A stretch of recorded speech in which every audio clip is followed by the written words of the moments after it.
$500. That's what he laid on the counter between them. 5 crisp $100 bills that seemed to glow under the cafe's warm lights. But Natalie Harper wasn't looking at the money. She was staring into the eyes of a stranger who'd just asked her the most absurd question she'd ever heard. Will you pretend to be my girlfriend for one night? Before we dive into how a small-town waitress ended up tangled in the life of Manhattan's most untouchable CEO, do me a favor, hit that subscribe button and drop a comment telling me what city you're watching from. I want to see how far Natalie's story travels. Now, let's go back to where it all started. The Rosewood Café had been Natalie's sanctuary for 3 years, tucked between a vintage bookstore and a tailor shop in Brooklyn's quietest corner. It was the kind of place where regulars knew each other's orders by heart.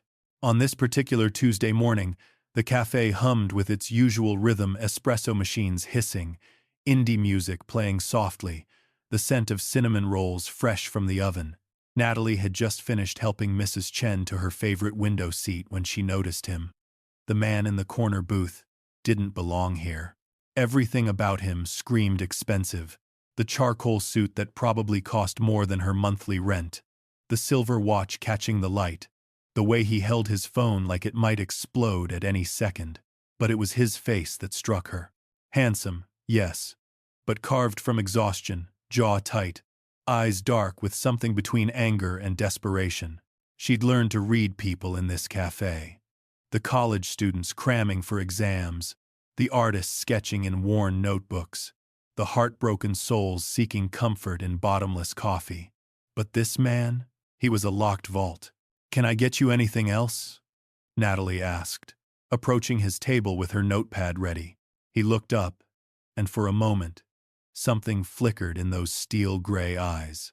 He studied her, really studied her in a way that made her want to check if she had flour on her face. Then he reached into his wallet. The bills hit the counter with a soft thud. $500. Natalie's heart skipped. "I need a favor," he said, voice low and measured. "I need someone to pretend to be my girlfriend tomorrow night. My grandmother's 75th birthday. 4 hours, maybe 5. You smile. Make small talk. Then we're done. I'll drive you there and back." Natalie blinked, then blinked again. "I'm sorry. What?" $500 for one evening. No games, no strings. Just help me get through one family dinner. She should have laughed, should have called him crazy, and walked away. But there was something in his voice. Not arrogance, not sleaze, just bone-deep weariness, like a man hanging onto a cliff by his fingernails. "Why me?" The question left her lips before she could stop it. He glanced toward Mrs. Chen by the window. "I watched you help that woman. The way you tucked the blanket around her shoulders. You smiled like she was family, not just another customer." He paused. "That's real. Everything in my world is fake. Just for one night, I need something real." Natalie's mind raced. $500 would cover her brother's medication for 2 months. It would fix the leak in her ceiling. It would buy her breathing room in a life that felt like drowning. But this was insane. "I don't even know your name," she said. "Ethan," he replied. "Ethan Blackwell." The name landed like a stone. Even Natalie, who didn't follow business news, had heard of Blackwell Industries. Real estate empire. Billions in assets. The kind of family that appeared in Forbes and Society pages. "And you want me? A waitress? I want someone my family won't recognize. Someone who won't want anything from me afterward." His eyes met hers, and she saw it then, the loneliness. "Someone who'll disappear when it's over." The words should have stung. Instead, they felt honest. Raw. Natalie looked at the money, then at Mrs. Chen laughing softly at something on her phone, then back at this stranger offering her an escape from one more month of panic. She thought of her brother Jamie, 12 years old, and fighting leukemia. She thought of the bills piling up on her kitchen counter. She thought of her own reflection that morning. Dark circles, worry lines too deep for 26. "One night," she heard herself say, "and you call me by my real name. I won't pretend to be someone I'm not." Something shifted in his face, almost like relief. "Deal." He slid a business card across the table with an address. Tomorrow, 6 p.m. Wear whatever makes you comfortable. Then Ethan Blackwell stood, dropped a 50 for his untouched coffee, and walked out of the Rosewood Café, leaving Natalie standing there with 500 reasons to regret what she'd just agreed to. The black Mercedes arrived exactly at 6 p.m., gleaming under the streetlights like something from another world. Natalie climbed in, her vintage emerald dress feeling suddenly inadequate, but it was hers, bought from a thrift store, altered by her own hands, worn with the quiet confidence of someone who'd learned long ago that elegance wasn't about price tags. Ethan sat in the back, and for a moment, neither spoke. He wore a navy suit that probably cost more than her car, but his tie was slightly crooked, and she noticed his hand trembling as he straightened it. "Nervous?" she asked. "Terrified," he admitted. Then, seeing her surprise, "You thought I'd be cocky about this?" "Kind of," he almost smiled. "If I were cocky, I wouldn't have needed to hire a stranger." Fair point. As they drove through Brooklyn's streets toward Long Island's elite estates, Ethan talked. Not the rehearsed small talk she expected, but real words. He told her about his grandmother Martha, sharp as a knife, soft as butter, the only person in his family who loved him without conditions. About the pressure to perform, to marry right, to produce heirs like some medieval dynasty. About Victoria, his ex-fiancée who'd cheated with his business partner and left him hollowed out. "After her, I just shut down," Ethan said, staring out the window. It was easier. Safer. Natalie understood that language. "I had someone too," she said quietly. "Michael. We were going to get married. Then my parents died in a car accident, and I became Jamie's guardian overnight. Michael said he wasn't ready to be a parent. Walked away like we were nothing." Ethan turned to look at her. Really look at her. "How old is Jamie now?" 12. "He's sick leukemia. We're managing, but..." She trailed off, not wanting to dump her burdens on a stranger. "That's why you said yes," Ethan said. "Not a question. That's why I said yes." The Blackwell estate emerged from the darkness like a castle sprawling, magnificent, intimidating. Natalie's breath caught. She'd cleaned houses like this, scrubbed floors for families who never looked her in the eye. Now she was supposed to walk through those doors as an equal? Ethan must have sensed her panic. "Hey." His hand found hers, warm and solid. "You've got more class in your pinky than half these people. Just be yourself. That's all I need." They stepped into chaos, glittering dresses, tuxedos, champagne flowing like water, a string quartet playing Vivaldi. Eyes turned immediately. Whispers rippled through the crowd like wind through wheat. "Who is she?" "Not one of us." "Where's Victoria?" Natalie felt the judgment like ice water down her spine. But then she saw her Martha Blackwell, tiny and regal in a wheelchair by the fireplace, pearl necklace glowing against her deep purple gown. Their eyes met across the room, and Martha's face lit up with pure, uncomplicated joy. "Ethan, darling." Martha's voice cut through the murmurs. "Bring that beautiful girl here. Immediately." What happened next, Natalie would remember forever. Martha took her hand not to shake it, but to hold it like precious china, and smiled so warmly that Natalie's throat tightened. "Finally," Martha whispered, eyes twinkling with mischief. Someone with a real smile. For the next hour, Natalie found herself swept into Martha's orbit. They talked about everything. Books, gardens, Martha's late husband, who'd been a jazz musician before becoming a businessman. Not once did Martha ask about Natalie's pedigree or bank account. She just listened, laughed, and looked at her grandson like he'd finally done something right. But not everyone was charmed. "She's a waitress," Ethan's mother, Constance, hissed to a cluster of relatives near the bar. "A nobody. He's making a fool of himself. Probably after his money," someone added with a cruel laugh. Natalie heard every word.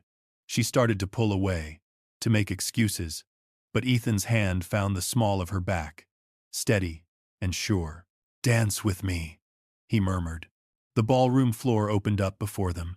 Natalie had never waltzed in her life, but Ethan guided her with surprising gentleness. his hand warm against hers, his eyes never leaving her face. "They hate me," Natalie whispered. "They're scared of you," Ethan corrected. "You're real. They don't know what to do with real." The music swelled. Around them, the world blurred into candlelight and shadows, and for just a moment, Natalie forgot this was pretend, forgot about the money, the arrangement, the fact that at midnight she'd turned back into a pumpkin. Then Constance cut in. "A word, Ethan." Her voice could freeze fire. "Now." The library was all dark wood and leather-bound books, the kind of room designed for delivering bad news. Constance stood by the fireplace like a general preparing for battle, and beside her was Richard Ashford, Ethan's uncle and board member of Blackwell Industries. "What were you thinking?" Constance's voice dripped with disdain. "That girl is—" "Her name is Natalie," Ethan interrupted, his voice dangerously quiet. "That waitress doesn't belong in our world. This little stunt of yours is none of your business. It becomes my business when you embarrass this family." Constance's composure cracked. "The board is already questioning your judgment after the Victoria disaster. Now this? Showing up with some random girl from a café?" Natalie stood frozen in the doorway, invisible but hearing everything. Each word was a knife. Richard stepped forward, his smile oily and calculating. "Ethan, we all make mistakes, but damage control is crucial. Let's send the girl home with a generous check. Find you someone more suitable. There's a lovely Harvard graduate." "No." The word hung in the air like thunder. "I'm not sending her anywhere," Ethan continued, his hands clenched into fists. "And I'm done letting this family dictate my life like I'm some prize horse at auction." "You're being ridiculous," Constance snapped. "You barely know this girl." "You're right. I barely know her." Ethan's voice grew softer, more dangerous. "But in 3 hours, Natalie has shown me more genuine kindness than most of you have in 33 years. She made Grandma laugh. She treated the staff like human beings. She didn't ask me for anything except honesty." He turned toward the door and locked eyes with Natalie. She'd been caught. But instead of shame, she saw something else in his expression: determination. "This was supposed to be fake," Ethan said, still holding her gaze. "But I don't want fake anymore." The words detonated like a bomb. Constance gasped. Richard's face went purple, and Natalie felt her heart stop entirely. Before anyone could speak, Martha's voice echoed from the hallway. "What on earth is all this shouting?" She wheeled herself into the library, looking like a tiny avenging angel. "Constance Marie Blackwell? Are you harassing my grandson on my birthday?" "Mother, stay out of this." "I will do no such thing." Martha's eyes blazed. "This is my party, and I say who belongs here. And that lovely girl absolutely belongs." She pointed a gnarled finger at her daughter. "You've spent so long worrying about what people think that you've forgotten what matters. Love, kindness, joy. That girl brought me all 3 tonight." Silence crashed down like a heavy curtain. Martha rolled closer to Natalie, reaching up to pat her cheek. "Don't let them scare you, dear. They're just allergic to happiness." Natalie couldn't help it, she laughed. A real, startled laugh that broke the tension like sunlight through storm clouds. Ethan crossed the room, took Natalie's hand, and faced his mother. "We're leaving. Happy birthday, Grandma. Thank you for everything." They walked out together, leaving chaos in their wake. The car ride back was silent, but not empty. Words hung between them, heavy with meaning neither was ready to name. When they pulled up to Natalie's modest apartment building, 4th-floor walk-up, paint peeling, nothing like the world they'd just left, Ethan shut off the engine. "I'm sorry," he said finally. "I dragged you into something you didn't sign up for. You said one night. No strings." Natalie's voice was steady, but her hands trembled. "I should have known better. What I said in there was the heat of the moment. I get it." She reached for the door handle. "Thank you for letting me pretend. It was nice." "Natalie, wait." Ethan's hand caught her wrist, gentle but urgent. "It wasn't pretend. Not for me. Not anymore." She froze, turned to look at him. In the dim streetlight, his face was raw, unguarded. Nothing like the composed CEO from the café. I've spent 5 years building walls, Ethan continued, his voice cracking. After Victoria, after watching my family treat love like a business transaction, I convinced myself I was better off alone, safer. But tonight, watching you with my grandmother, seeing you refuse to be anything but yourself, I remembered what real feels like. Tears burned Natalie's eyes. Ethan, I'm not from your world. I work double shifts just to afford my brother's medications. I eat ramen 4 nights a week. I haven't bought new clothes in 2 years. What you're feeling, it's gratitude. Maybe fascination with something different. But it's not. Don't tell me what I feel. His intensity startled her. I know the difference between gratitude and this. I know the difference between curiosity and waking up. Waking up? He nodded slowly. I've been sleepwalking through life. You woke me up. The words hung there, beautiful and terrifying. Natalie wanted to believe him. God, she wanted to. But she'd been hurt before. She'd learned that fairy tales were for other people. Take the money, she whispered, pulling the envelope from her purse, all $500, still crisp and untouched. I can't do this. Ethan stared at the money like it had betrayed him. That's what you think this is about? I don't know what to think. The dam broke. You're a billionaire who hired me for a night. Now you're saying you have feelings? How am I supposed to believe that? How do I know I'm not just convenient? A project? Some kind of rebellion against your family? The hurt in his eyes was so naked, so real, that Natalie almost took the words back. You're right, Ethan said quietly, shoving the money back toward her. Take it. You earned it. And I'm sorry I confused you. I'm sorry His voice broke. I'm sorry I hoped for something impossible. He started the car.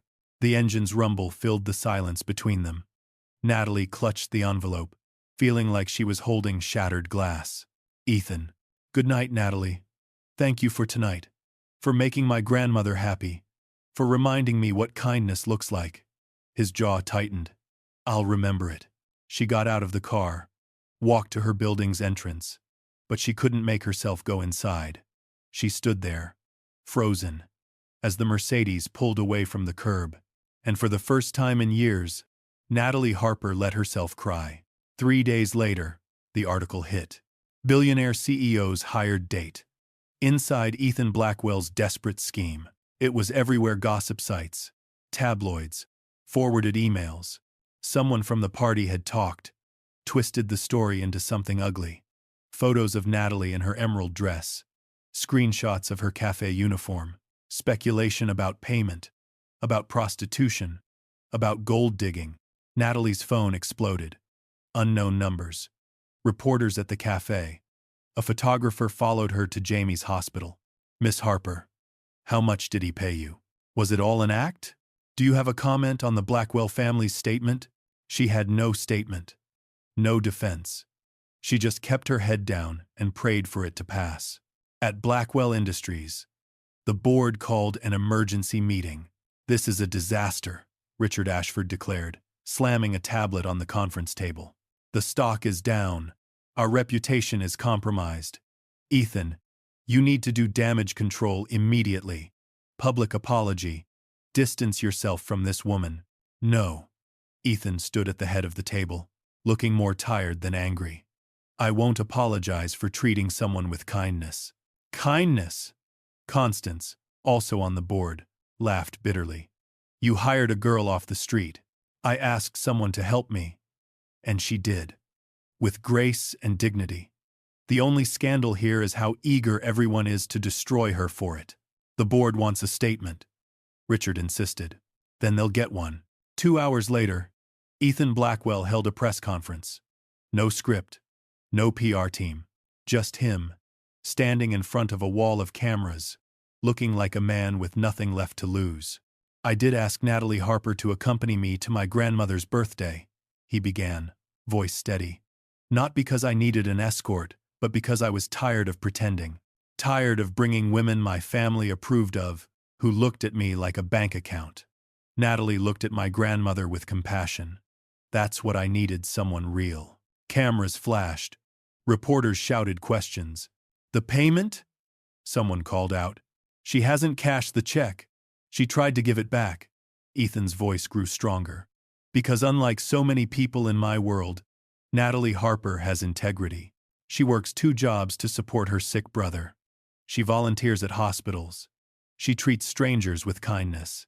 And for that, you're trying to destroy her. Mr. Blackwell, are you saying you have feelings for her?" He paused. The world seemed to hold its breath.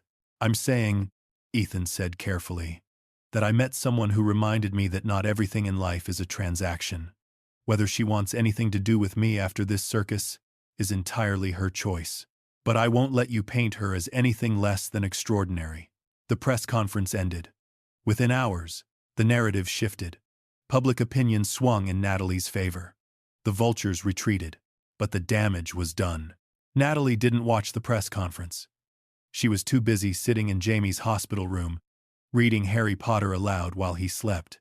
The chemo had hit him hard this week, and she'd taken time off work. She couldn't afford to be here. When her phone buzzed with a text, she almost ignored it. But something made her look. From Martha Blackwell. "Dear Natalie, my foolish grandson is outside the hospital. He's been there for 3 hours but won't come in because he thinks you hate him. I'm too old for this nonsense. Go downstairs. Martha." Natalie's heart stopped. She kissed Jamie's forehead, whispered to the night nurse, and took the elevator down. Ethan sat on a bench outside the main entrance, still in his suit from the press conference, looking lost. When he saw her, he stood so fast he nearly tripped. "I know I'm probably the last person you want to see," he said, before she could speak. "I know I've made everything harder for you, but I couldn't. I needed you to know that what I said up there was true. All of it." Natalie crossed her arms, fighting the urge to run to him or run away. She wasn't sure which. "Why are you really here, Ethan?" "Because I can't stop thinking about you. Because my grandmother told me I'm an idiot.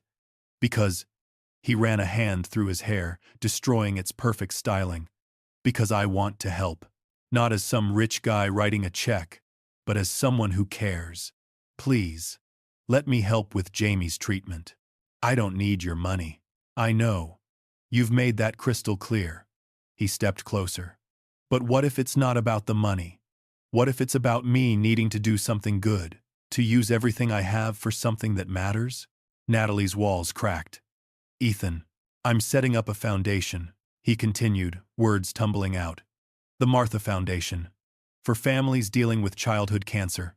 Research funding, treatment costs, support services. I want you to run it. Not as my employee, as a partner. Your experience, your compassion, your understanding of what families need. That's worth more than any MBA." She stared at him, stunned. "You can't be serious." "I've never been more serious." His gray eyes were molten silver. "Natalie, I don't know if you'll ever trust me. I don't know if you can forgive me for the chaos I brought into your life. But I know that meeting you changed everything. I want to build something real, something that helps people like Jamie. Will you help me?" The offer was absurd. Impossible. Everything logical screamed at her to say no.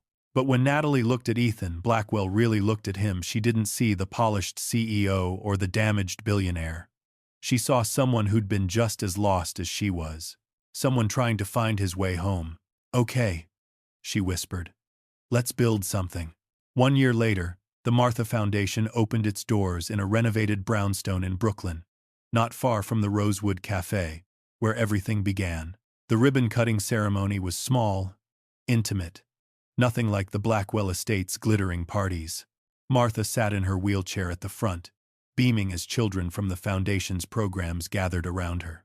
Jamie, now in remission and laughing, helped her cut the ribbon with oversized scissors. Ethan and Natalie stood side by side, watching the celebration unfold.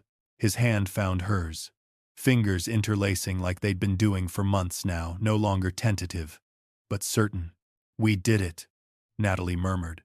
"You did it," Ethan corrected. "I just wrote checks." She bumped his shoulder. "You did more than that." He turned to face her fully, and in his eyes she saw everything that had grown between them. the arguments and laughter, the late-night strategy sessions that turned into honest conversations, the slow transformation from strangers to partners, to something neither had dared hope for. "I have something for you," Ethan said quietly. From his pocket he pulled a small velvet box. Natalie's breath caught. "Ethan, we talked about this. Just look." She opened it. Inside wasn't a diamond. It was a simple silver band engraved with words, "You woke me up." "I'm not asking you to marry me," Ethan said softly, his voice thick with emotion.